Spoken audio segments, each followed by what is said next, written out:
Hello student, welcome to SR studynist YouTube channel. জ্ঞান অর্জনের এই সুন্দর যাত্রায় আমরা একসঙ্গে শিখব সহজ ভাষায়, গভীরভাবে এবং পরীক্ষাভিত্তিক উপায়ে। আজকে আমরা আলোচনা করব বাংলা তৃতীয় সেমিস্টারের অত্যন্ত গুরুত্বপূর্ণ একটি আন্তর্জাতিক কবিতা, পাবলো নেরুদার লেখা তার সঙ্গে।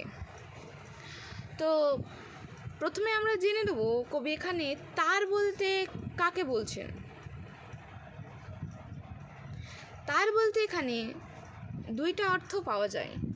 এক অর্থ হচ্ছে কবিতার সঙ্গিনীকে বলছেন এবং দ্বিতীয় অর্থ হচ্ছে কবি স্পেনের বাসিন্দাকে বলছেন। তো বেশি যেটা গ্রহণযোগ্য সেটা হলো কবিতার সঙ্গিনীকে বলেছেন, এটা বেশি মত পাওয়া যায়।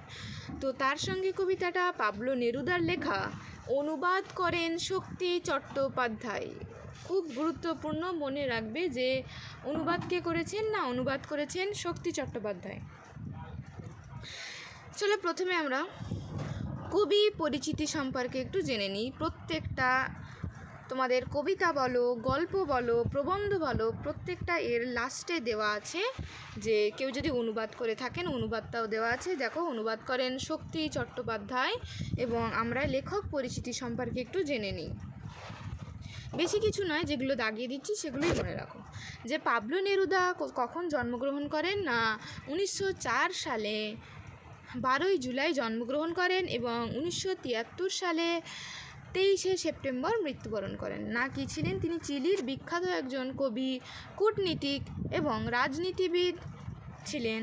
তার প্রকৃত নামটা মনে রাখবে, নেফতারি রিকার্দো রেইলস বাসোয়ালতো। কী নাম ছিল না, তার প্রকৃত নাম ছিল নেফতারি রিকার্দো রেইলস বাসোয়ালতো। পরীক্ষায় এটা মাঝে মাঝে কোশ্চেনে আসে, এটাও মনে রাখবে। তার ছদ্মনাম যেটা আমরা জানি পাবলো নেরুদা নামে তিনি বেশি সমাধিক অর্থাৎ পরিচিত ছিলেন। এরপর হচ্ছে যে 1950 খ্রিস্টাব্দে তিনি আন্তর্জাতিক পুরস্কার পান এবং 1971 খ্রিস্টাব্দে তিনি কী পান? সাহিত্যে নোবেল পুরস্কার তাকে দেওয়া হয়।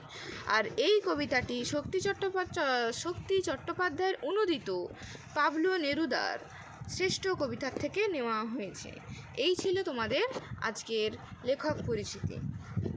তো এবার আমরা উৎসটা একটু জেনে নিই।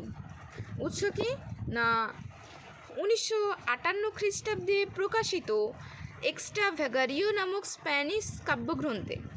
এক্সট্রাভ্যাগারিও বানানটা একটু দেখে রাখবে, কারণ পরীক্ষায় তোমাদের হয়তো এক্সট্রাভ্যাগারিওই দিতে পারে। 4টে অপশান দিলে 4টের মধ্যে বানানটা একটু হেরফের দিতে পারে। আসল বানান হচ্ছে ESTRAVAGARIO।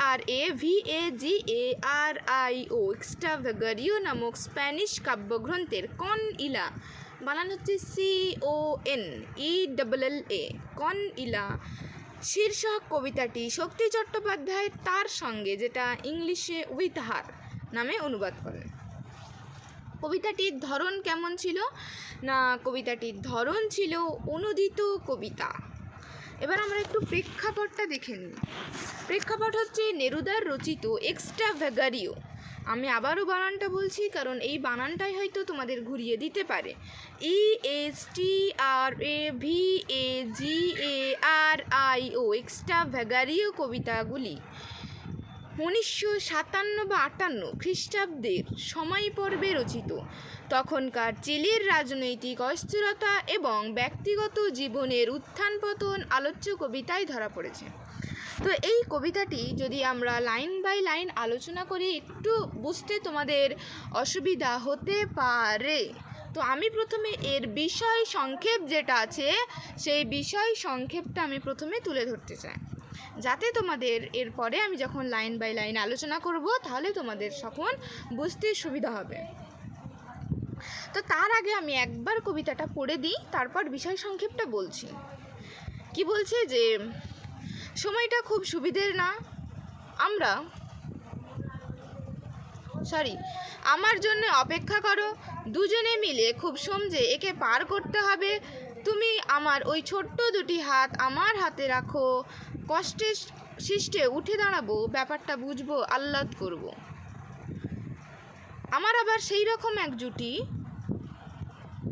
বলছে যার স্থানে অস্থানে বেঁচে বর্তে এসেছেন, পাথরের ফাটলেও যাদের বাসা বানাতে আটকায়নি, সময়টা মোটেও সুবিধের না। রোসো, আমার জন্য দাঁড়াও, কাকে ঝুড়ি নাও, শাবল নাও, জুতো পরো, কাপড় চোপড় সঙ্গে নিয়ে নাও, যা পারো।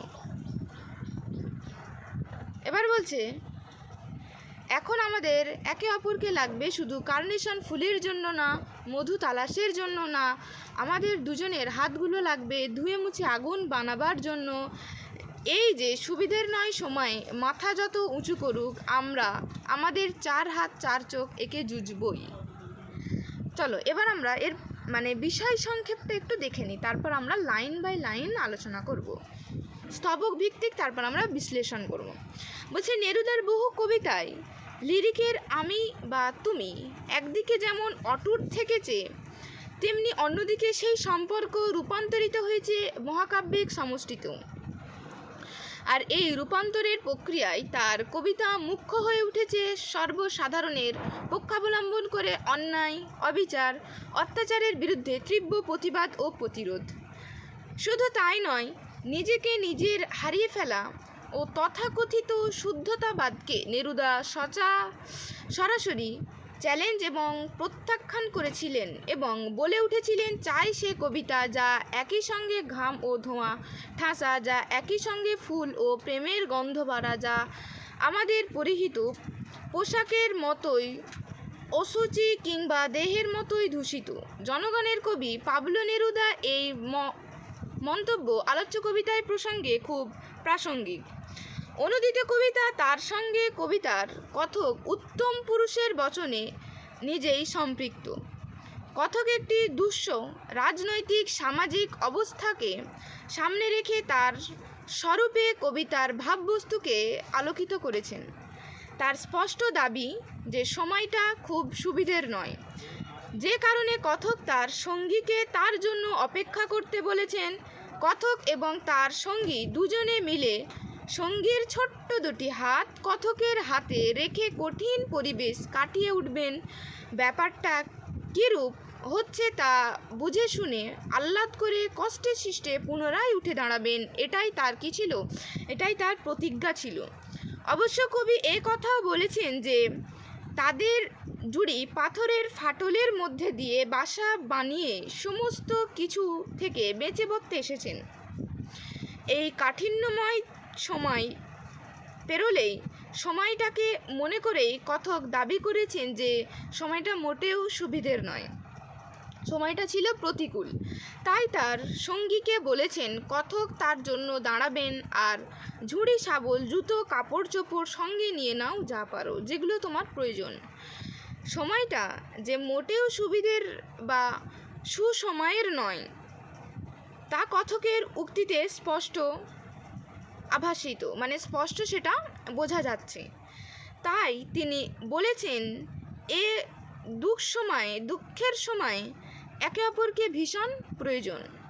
যে প্রয়োজনীয়তা কিসের জন্য না কার্নেশন ফুল কিংবা মধু তালাশের মতো রঙিন মধুময় জীবনের জন্য নয়। এই প্রয়োজন শুধু কঠিন দুঃসহ সামাজিক অস্থিরতা গ্লানিময় অবস্থা থেকে তার বিরুদ্ধে রুখে দাঁড়াবার জন্য, আগুন বানাবার জন্য। তাদের একে অপরের হাত যৌথ সামর্থ্যে অসম্ভবকে সম্ভব বানানোর তাগিদেই এটা বলা হচ্ছে। কথক একথা অত্যন্ত সচেতনভাবে দৃঢ়তার সঙ্গে জানিয়েছেন যে সময় যতই মাথা উঁচু করুক, তবু সামাজিক বিরুদ্ধে রুখে দাঁড়াতে গেলে, জিহাদ ঘোষণা করতে গেলে, প্রতিবাদের সোচ্চার হতে গেলে তারা তাদের 4 হাত 4 চোখে একে জুজবেন। আপসের বিরুদ্ধে সামগ্রিক যুদ্ধে সমঝোতা করবেন। এটাই ছিল আজকের বিষয় সংক্ষেপ। তো আমার মনে হয় এটা শোনার পর কিছুটা হলেও কনসেপ্ট তোমাদের ক্লিয়ার হবে। তো পুরোপুরি হবে না, কারণ আমি এখন স্তবক ভিত্তিক লাইন ভিত্তিক বিশ্লেষণ করিনি। চলো এবার আমরা এক একটা লাইন ভিত্তিক আমরা পড়ব। বলছে সময়টা সুবিধের নয়, অর্থাৎ সময় মানে কি? সময় মানে হচ্ছে একটা নির্দিষ্ট সময়কে বোঝানো হচ্ছে বা কোনো কাল, ঠিক আছে? যে খুব সুবিধের নয়, যে যে কালটা আছে, যে সময়টা, সেটা মোটেও সুবিধের নয়, সে ঠিক আছে। বলছে আমার জন্য অপেক্ষা করো। কবি কি বলছেন, যে সময়টা মোটেও সুবিধের নয়। অপেক্ষা মানে কি, যে মানে আমার জন্য একটু দাঁড়াও, ওয়েট করো, অপেক্ষা করো। দুজনে মিলে খুব সমঝে একে পার করতে হবে। সমঝে মানে কি, সমঝে মানে হচ্ছে বুঝে শুনে একে পার করতে হবে। তুমি তোমার ওই ছোট্ট দুটি হাত আমার হাতে রেখো। অর্থাৎ কবি এখানে তার সঙ্গিনীকে বলছেন যে তোমার ওই ছোট্ট দুটি হাত আমার হাতের উপর রাখো, কষ্ট সৃষ্টেও উঠে দাঁড়াবো। অর্থাৎ যতই মানে জীবনে যতই বাধা আসুক না কেন, দুঃখ ক্লেশ যন্ত্রণা যতই কিছু আসুক না কেন, সেই কষ্ট সৃষ্ট করেও উঠে দাঁড়াবো, ব্যাপারটা বুঝবো, আহ্লাদ করব, কি ব্যাপারটা হয়েছে, ঘটনাটা কি, কাণ্ডটা কি, কি বিষয়টা ঘটেছে সেটা বোঝার চেষ্টা করব, আহ্লাদ করব, মানে আনন্দ করব, মজা করব, স্নেহ করব। তো পুরোটা যদি আমরা দেখে নিই, তো যদি আমরা পুরো মানে এক একটা স্তবকের আমরা বিশ্লেষণ করি, তাহলে জিনিসটা বুঝতে সুবিধা হবে তোমাদের। বলছে আর্থসামাজিক ও রাজনৈতিক পরিবেশের উপর ভর করেই মানব সভ্যতার সময়ক্রম নির্ভরশীল। এর পাশাপাশি প্রকৃতির রুদ্ধ রোষানল সময়ক্রমে প্রভাব বিস্তারের কোনো অংশে কম দায়ী নয়। আলোচ্য অনুদিত কবিতায় কবি এক বিশেষ সময়ের সাক্ষী হয়ে সেই পরিবেশ পরিস্থিতিকে সামনে রেখে সময়ের দর্পণ তুলেছেন এই কবিতাতে। কবি প্রথম বাক্যতে কবি কথক প্রথম পুরুষের জবাবনীতিতে স্বঘোষণা করে বলেছেন যে সময়টা সুবিধের নয়, ফলে কথকের জন্য অপেক্ষা করা নির্দেশ দিয়েছেন। তাই জন্য সুবিধের নয় সময়টার জন্যই তার সঙ্গিনীকে অপেক্ষা করতে বলেছেন। কারণ কোনো উদ্দেশ্য সাধনে একক প্রয়াসের চাইতে সম্মিলিত যৌথবদ্ধ প্রয়াসে তা অনেক বেশি ফলপ্রসূ হয়। কথক অর্থাৎ কবি তার সঙ্গী যে আগামীর ভবিষ্যৎ বা ভাবি প্রজন্ম, ঠিক আছে, সেই প্রজন্মের উভয় মিলে হাতে হাত রেখে সম্মিলিত চেষ্টার কাঠিন্যময় পরিবেশকে মোকাবিলা করে পুনরায় ফিরে দাঁড়াবেন বলে কবির প্রত্যয়। সেখানে একাধিক বাধা বিপত্তি, কষ্ট, কঠিন, অমর্যাদা থাকতে পারে, কিন্তু সেখান থেকে কাটিয়ে উঠে পুরো পরিস্থিতিটাকে আহ্লাদ করবেন, বুঝবেন। তাই বলছেন কষ্টে সৃষ্টে উঠে দাঁড়াবো, ব্যাপারটা বুঝবো, আহ্লাদ করব। আশা করি তোমরা এটা পুরোটা শুনলে মনোযোগ সহকারে তোমাদের পুরোটাই কনসেপ্ট ক্লিয়ার হয়ে যাবে। চলো এর পরের স্তবক কি বলছে, যে আমার আবার সেই রকম এক জুটি। বলছে আমার জুটিটা কীরকম না, সেই রকম এক জুটি। কীরকম তার পরের লাইনেই বলছে, দেখো, যার স্থানে অস্থানে বেঁচে বর্তে এসেছে। যারা কি করেছে না, স্থানে অস্থানে বেঁচে বর্তে এসেছে, ঠিক আছে। পাথরের ফাটলেও যাদের বাসা বাঁধতে আটকায়নি। বাসা মানে কি, বাসস্থান, ঠিক আছে। তো এটার আমরা পুরো স্তবকের মানেটা দেখলে হয়তো বুঝতে পারবো। পরিস্থিতি যত কঠিন হোক না কেন, যে পরিবেশ যতই রুদ্ধশ্বাস হোক না কেন, সেই সব প্রতিকূলতা কাটিয়ে উঠে সামনের দিকে এগিয়ে যাওয়াই জীবন পথের গতিকে সচল রাখাই বেঁচে থাকার মূল মন্ত্র। আমি আবারও বলছি, পরিস্থিতি যত কঠিন হোক না কেন, পরিবেশ যতই রুদ্ধশ্বাস হোক না কেন, সেই সব প্রতিকূলতা কাটিয়ে উঠে সামনের দিকে এগিয়ে যাওয়াই জীবন পথের গতিকে সচল রাখাই বেঁচে থাকার মূল মন্ত্র। কথক অর্থাৎ কবিতার তাই পরের স্তবকেই সেইরূপ একই ঘোষণার মাধ্যমে কবিতাকে নবমাত্রা দান করেছেন। তিনি বলেছেন যে পাথরের ফাটলের মধ্যে দিয়ে কোনো রকম বাসা বেঁধে জীবনের সারকে আত্মসাৎ করতে হয় কখনো কখনো।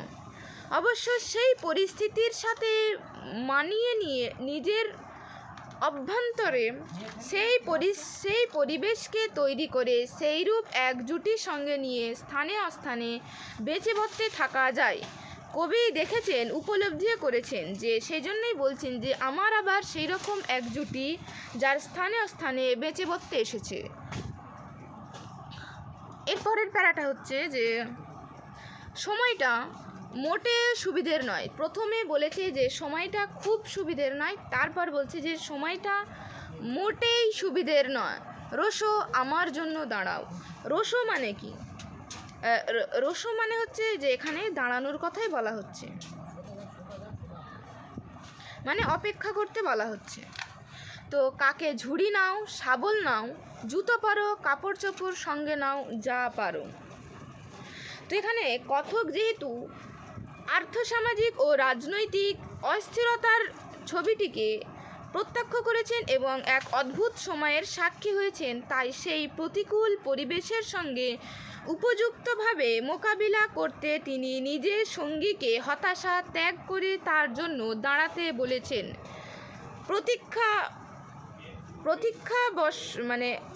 বসনে বসতে বলেছেন। তার কঠিন পরিবেশের মুখোমুখি হওয়ার জন্য প্রয়োজনীয় জিনিস যা কিছু সম্ভব তা নিয়ে নিতে বলেছেন। তিনি তাকে নির্দেশ দিয়েছেন, কাকে ঝুড়ি নাও, শাবল নাও, জুতো পরো, কাপড় চোপড় সঙ্গে নিয়ে নাও, যা পারো। এ কথা খুব স্পষ্ট যে কথক তার সঙ্গীকে বেঁচে বর্তে থাকার জন্য যতটুকু ন্যূনতম জিনিসের প্রয়োজন। আমি আবারও বলছি, এ কথা খুব স্পষ্ট কবি বলতে চাইছেন যে কথক তার সঙ্গীকে বেঁচে বর্তে থাকার জন্য যতটুকু ন্যূনতম জিনিসের প্রয়োজন, মোকাবিলা করার জন্য যা যা কিছু প্রয়োজন সেগুলিকেই সঙ্গে নিতে বলেছেন। সেখানে বিলাসিতা কিংবা আড়ম্বরতার কোনো প্রতিচ্ছবি ধরা পড়েনি। তারপর বলছে যে এখন আমাদের একে অপরকে লাগবে। কী জন্য লাগবে, কী জন্য লাগবে না বলছে, শুধু কার্নেশন ফুলের জন্য না। আমাদের একে অপরকে লাগবে, কিন্তু কার্নেশন ফুলের জন্য না। কার্নেশন ফুলের জন্য, কার্নেশন ফুলটা কি? মানে গোলাপি রঙের এক ধরনের ভেষজ উদ্ভিদ, যা মাটির ঝালরের মতো পাপড়িযুক্ত ফুলের জন্য ব্যাপকভাবে চাষ করা হয়, যার প্রায়শই একটি মশলাদার সুগন্ধ থাকে এবং ফুলের শিল্পে ব্যাপকভাবে ব্যবহৃত হয়। আর মধু তালাশের জন্য নয়। মধু তালাশ বলতে, যেহেতু তোমরা ক্লাস 12-এ পড়ছো, এটা কোনো বোঝানোর আমার প্রয়োজন মনে হয় না, কারণ এই জিনিসটা সবাই বোঝো। আমাদের দুজনের হাতগুলো লাগবে ধুয়ে মুছে আগুন বানানোর জন্য। না কি জন্য? ধুয়ে মুছে আগুন বানানোর জন্য। এই যে সুবিধের নয় সময়টা, দেখো 3বার বলেছে। একবার বলেছে যে সময়টা সুবিধের নয়, আর একবার বলেছে যে সময়টা মোটেই সুবিধের নয়, আর এখন বলছে যে এই যে সুবিধের নয় সময়টা মাথা যত উঁচু করুক, আমরা আমাদের 4 হাত 4 চোখেকে জুজবই। জুজবো মানে কি? জুজবো মানে হচ্ছে যুদ্ধ করব, ঠিক আছে? জুজবো মানে কি? জুজবো মানে যুদ্ধ করব, লড়াই করব, মোকাবিলা করব। চলো এবার হচ্ছে আমরা পুরোটা একসঙ্গে যদি দেখি কি মানে আসছে। যে কথক যেহেতু দেখো, সামাজিক অবক্ষয়, দুর্বিষহ পরিস্থিতিতে রাজনীতির রূঢ় নীতি অক্টোপাসের ন্যায় রূপ ধারণ করে। রাজনীতি এমন একটা জিনিস, অক্টোপাস যেমন রূপ ধারণ করে বিভিন্ন, সেরকমই রূপ ধারণ করে। তাই বলছে অক্টোপাসের ন্যায় রূপ ধারণ করে। সেই রূপ অবস্থাতে কথক মনে করেন তাকে তার সঙ্গী একে অপরকে ভীষণ প্রয়োজন। তো এই পরিস্থিতিতে তার সঙ্গীকে ভীষণ তার প্রয়োজন। দুর্জয়, দূষণীয়, বাস্তবে কঠোর কাঠিন্যকে দূর করে মলিনতা দানের জন্য। কি জন্য? যে এই কঠোর পরিস্থিতিটাকে দূর করার জন্য কথকের দাবি তাদের দুজনের সম্মিলিত হাতের একত্রতে প্রয়োজন। মধু তালাশ কিংবা রোমান্স প্রদর্শনে কার্নেশন ফুলের জন্য কিন্তু নয়। আমি বারবার কথাটা বলছি, বরং তা না হয়ে ঠিক তার বিপরীতটা। কি বিপরীত? গিয়ে যে কোনো কঠিন রুক্ষ পরিস্থিতিকে সামাল দেওয়ার জন্য, আর তার জন্য যদি আগুন বানাতে প্রয়োজন হয়, সেজন্য সেটাও তাদের সম্মিলিত যৌথ হাতের সংযোগ। কথকের স্পষ্ট তাই দাবি যে আমাদের দুজনের হাতগুলি লাগবে ধুয়ে মুছে আগুন বানাবার জন্য।